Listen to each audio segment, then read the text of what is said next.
If you've ever archived an email in Gmail and now need to find it again, you're in the right place. In this video, I'm going to show you how to unarchive an email in Gmail quickly and easily so you can move it right back into your inbox. This is super helpful if you accidentally archive something important or if you just want to bring back a message you saved for later. If this tutorial helps, make sure to hit the like button and subscribe for more simple Gmail tips and software how-to guides. Let's jump in.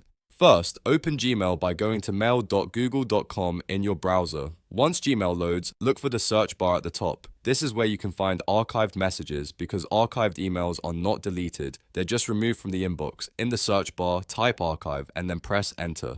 Gmail will now show you emails that have been archived. From the results, open the archived email you want to restore. Take a moment to make sure it's the correct message before moving it. Once the email is open, look at the top toolbar and click Move To. This option lets you send the email to another folder or back to your inbox.